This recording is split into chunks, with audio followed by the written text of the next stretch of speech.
स्वस्ति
बहुत ही आदर सम्मान श्रद्धा की युग है, जिनके ब्रह्मत्व में रह करके हम इस चतुर्वेद सप्तम यज्ञ को कर रहे हैं। ऐसे आर्य जगत के बहुत ही उच्च कोटि के वर्णनीय विद्वान, सरलता और सौम्यता की धनी श्रद्धेय पूज्य आचार्य शिव कुमार शास्त्री जी, बहुत ही आदर सम्मान श्रद्धा की योग्य वर्तमान समय में जो इस गुरुकुल की आचार्य पद को सुशोभित कर रहे हैं और इस गुरुकुल की प्रगति में दिन रात मेहनत कर रहे हैं, ऐसे सम्माननीय श्रद्धेय पूज्य आचार्य सुरेश आर्य जी, बहुत ही आदर सम्मान श्रद्धा की योग्य इस गुरुकुल के सनातन आदरणीय जगतपाल आर्य जी, आदरणीय ब्रह्मचारी देव कुमार जी आर्य हमारे मध्य में रोहतक प्रतिनिधि सभा से दयानंद मठ से उपस्थित हुए हैं। आदरणीय सत्यपाल मधुर जी, आदरणीय जो गौओं के हित के लिए जब से मैं देखती आ रही हूँ गोरक्षा के लिए ही कार्य कर रहे हैं, ऐसे सम्माननीय आदरणीय शमशेर सिंह आर्य जी, आज के समस्त यजमान दंपति महानुभाव,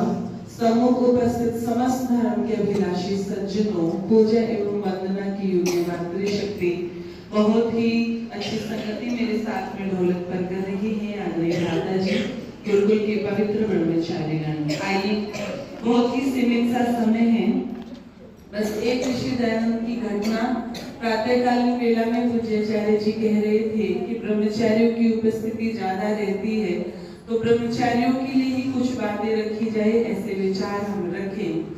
महर्षि मनु ने धर्म के 10 लक्षण बताए हैं ना, और शायद यहाँ पर कहीं पर लिखा भी है, बिल्कुल मेरे सामने लिखे हैं। और उसमें पहला ही जो लक्षण है धर्म का वो क्या है, बिना देखे बोलेंगे? आप हर शाला में बैठते हो, इतना ध्यान तो है ही। पहला ही लक्षण बताया है धृति, जीवन में धैर्य होना चाहिए।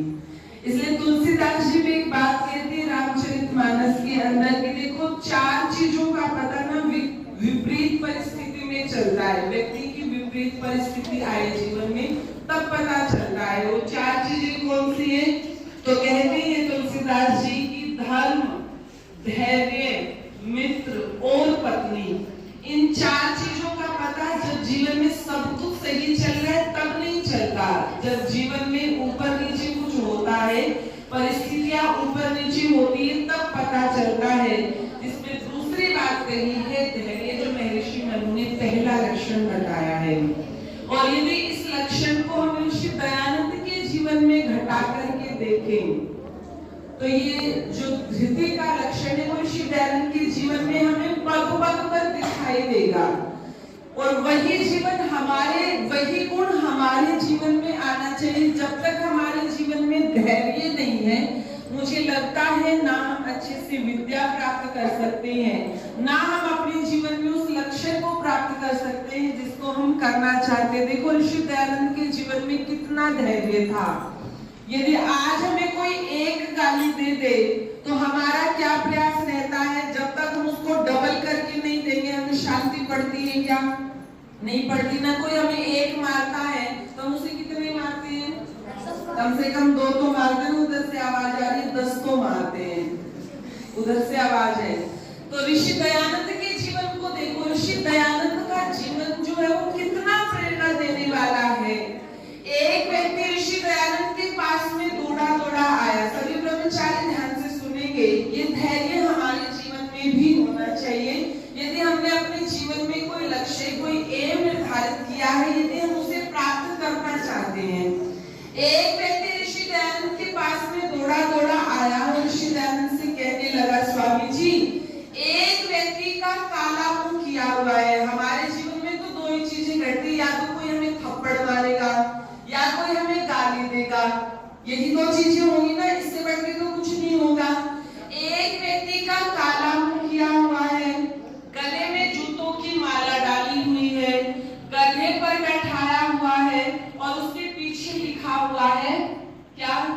दयानंद। उसके पीछे दयानंद लिखा और पूरे गांव में उस गधे पर बैठा करके उस व्यक्ति को घुमा रहे हैं। उनका शिष्य कहता है आप कहो तो उस व्यक्ति को मैं दंड दूं, उसकी हिम्मत कैसे हुई ऐसा करने की? तो ऋषि दयानंद मुस्कुराए और कहने लगे, अरे वो जो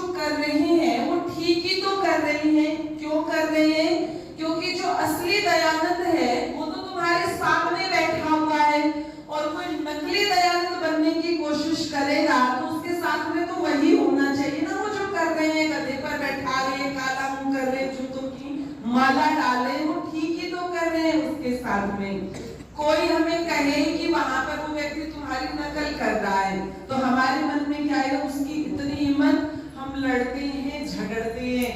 लेकिन ऋषि दयानंद जी ने कोई प्रतिक्रिया नहीं की। अभी तो कहते हैं वो ठीक ही तो कर रहे हैं, असली तो तुम्हारे सामने बैठे हैं, कोई कुछ भी करता रहे।